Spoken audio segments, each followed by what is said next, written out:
구봉어촌 탄소중립 정보 영상한 시리즈 기후위기로부터 지구를 구하라 구해줘 지구로 인사드립니다.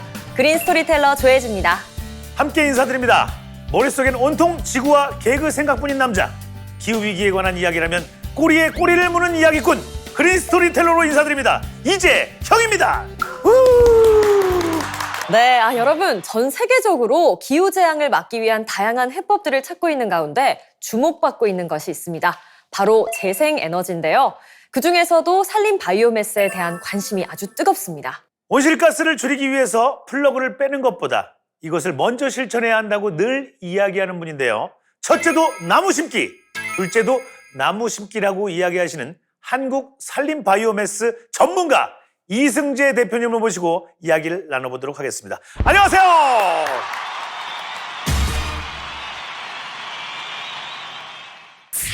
요즘 산림 바이오매스가 주목을 받고 있는데요. 산림 바이오매스를 두고 숲에서 자라는 에너지라고 표현을 하는데 사실 아직은 좀 낯설게 느껴지거든요. 네. 이게 어떤 건지 좀 자세하게 설명 좀 해주세요. 산림 바이오매스라는 것은 에너지로 사용하는 나무 자원이라고 인식하시면 될 것 같습니다. 우리가 원목을 잘라서 에너지로 쓰겠다는 게 아니라 임업의 부산물 그리고 목재 산업의 부산물을 에너지로 사용하자는 것이죠.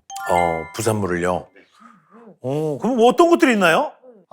제가 그래서 오늘 이걸 좀 들고 나와봤는데요. 두 분 이게 어떤 건지 아시나요? 나뭇가지? 잠깐만, 이거는 제가 고양이를 키워서 고양이 화장실에 쭉 뿌려주는 걸로 제가 사용도 해봤고. 네, 맞습니다. 맞아요? 그리고 또 요거는 또 역시나 그 베개 안에 좀 들어가는 맞아. 거. 목베개 푹신하게. 맞아요. 보시기 왼쪽에 있는 게 목재 펠릿이고요. 그리고 오른쪽에는 목재 칩이 보입니다. 이 목재 펠릿과 목재 칩은 대표적인 산림 바이오매스로 알려져 있고요. 네. 목재 펠릿 같은 경우에는 톱밥을 압축해서 성형해서 만들어냅니다. 그러니까 나무를 압축했기 때문에 발열량은 그만큼 높아지고 그리고 부피가 줄었기 때문에 그 장소의 공간에 구애받지 않고 연료로 사용할 수 있다는 큰 장점이 있습니다. 반면에 목재 칩은 나무를 기계적으로 단순히 파쇄한 다음에 건조해서 사용하는 것이죠. 목재 펠릿보다 가지고 있는 발열량은 좀 낮을 수 있지만 가격이 저렴하고 어디서든지 만들 수 있다는 큰 장점이 있어서 중앙난방용이나 상업용으로 목재 칩을 많이 사용합니다. 그런데 이 작은 목재 펠릿과 목재 칩으로 난방, 거기에 전기 에너지화까지 가능하다고 제가 들었는데 정말 가능한가요? 네, 그렇죠. 난방에 사용할 때는 아주 잘 만들어진 연소 장치를 통해서 온수로 만들어서 가정에서거나 또는 중앙난방에 사용하고요. 그리고 나무에선 가스만 별도로 뽑아내거나 또는 나무를 가지고 전기를 만들어서 터빈을 돌리면 전기를 생산할 수도 있는 거죠. 이걸로 그렇게 가능하다니까 진짜 신기하네요. 이 칩 같은 게 이게 더 잘 타요? 아니면 저기 페릿이 더 잘 타요? 타는 거는? 어떤 게 잘 탈까요? 아무래도 압축해서 성형했으니까 목재 펠릿이 가지고 있는 발열량이 많겠죠. 그러면 좀 오래 탄다는 뜻이고요. 또 목재 칩의 경우에도 잘 건조시켜 놨으면 불은 아주 잘 붙겠죠. 아니 이렇게 국내에도 굉장히 생소하잖아요. 근데 해외에도 이런 바이오매스 산업이 있나요?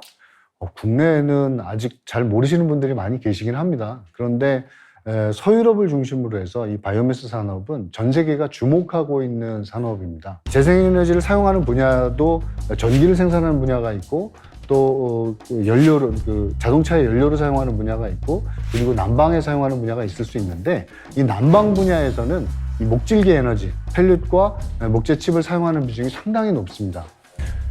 현재 유럽연합 전체가 사용하는 그 재생에너지의 비중이 21%예요. 난방 분야에서. 그런데 그중에 무려 80%가 그 나무를 사용한 그 재생에너지였습니다. 우와, 80%나. 대체 어느 나라에서 그렇게 많이 사용을 하는가요?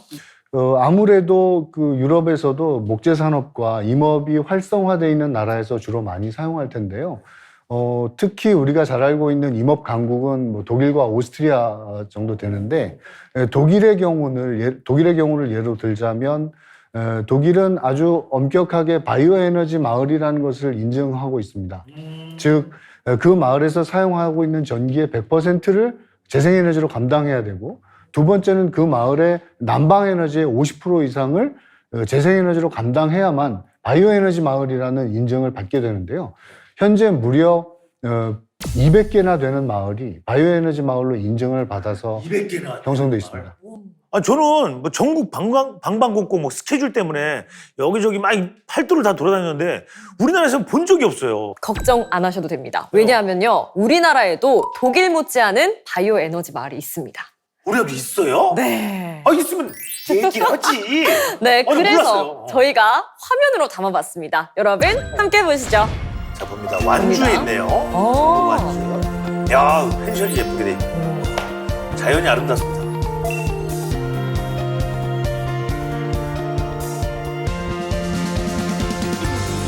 나무를 잘게 잘라서 목재 칩으로 만들고 그걸 연료로 사용해서 뜨거운 열을 얻어내고 이것을 추결조에 보내서 저장해 두었다가 휴양림 전체에 있는 각 건물에 난방 온수를 공급하는 시설을 모델로 만들었습니다.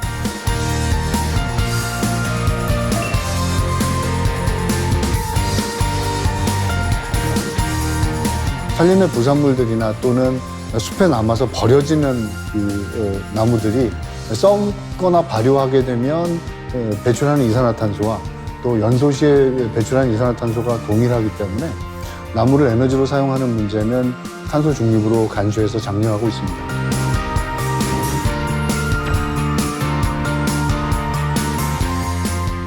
네, 보이시죠, 여러분? 보기에는 이 작은 목재칩 하나가 정말 지구를 살리는데 열일을 하고 있는데요. 정말 대단합니다. 그 고산 자연휴양림에 가면 그 글귀를 써놨습니다. 고산 자연휴양림은 나무로 난방하고 있습니다. 특히 방문하신 분들은 예전에 전기 난방을 사용할 때보다 좀 더 쾌적한 환경에서 난방을 이용할 수 있다고 얘기들 하시죠.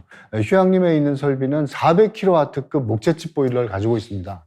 이 400kW급 목재칩 보일러에 450톤 정도 연간 목재칩을 사용해서 휴양림에 있는 10개의 건물, 총 50개의 숙박 시설에 온수를 공급하는 시설을 보셨습니다.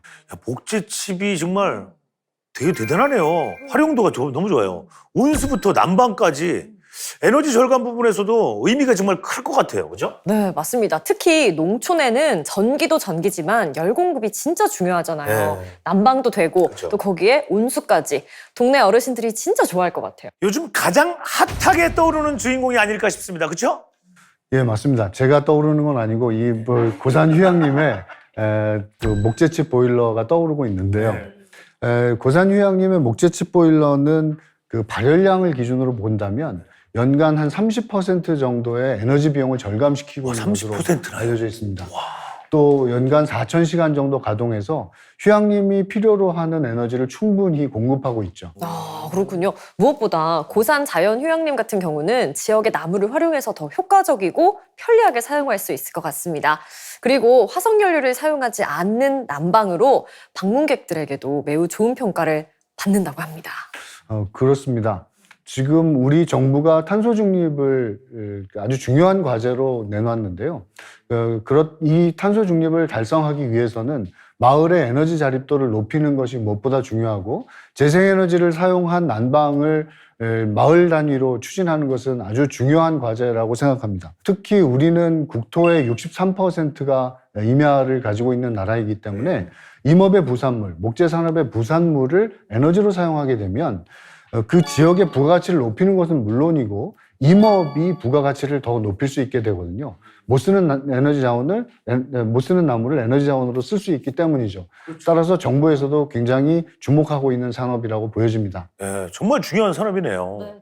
그렇다면 정부 차원에서도 고산 자연휴양림처럼 산림 바이오매스 시설을 추진하는 것이 좀 있지 않을까요?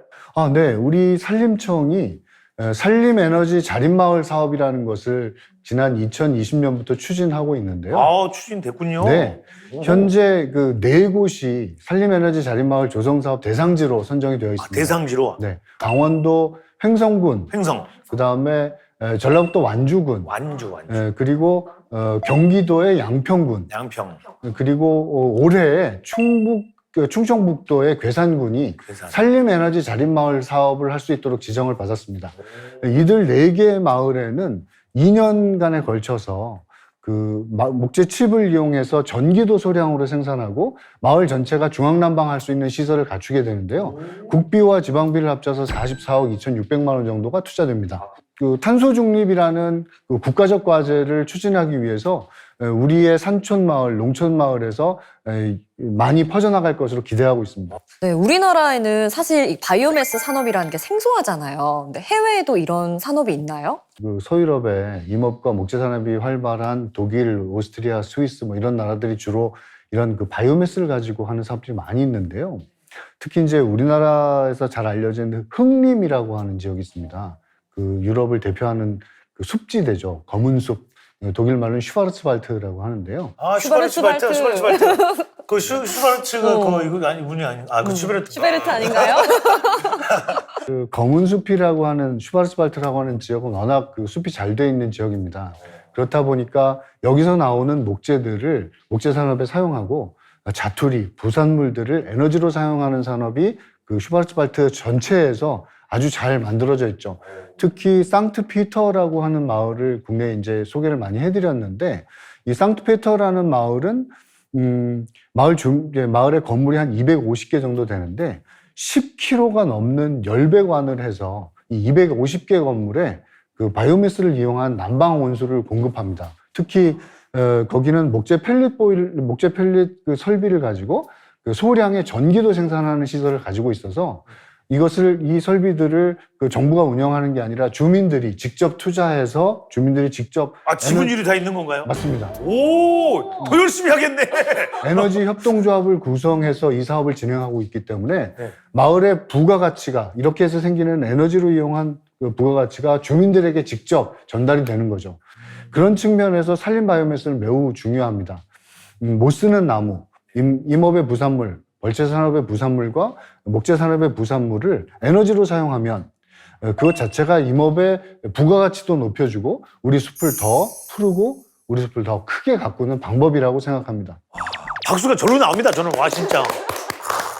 네, 또 여기서 궁금한 게 산림 바이오 전문가 이승재 대표님이 꿈꾸는 개인적인 목표가 있을 것 같거든요. 어떤 게 있으세요? 누구에게나 일을 오래 하게 되면 사회적으로 부여하는 책무가 있을 것 같습니다.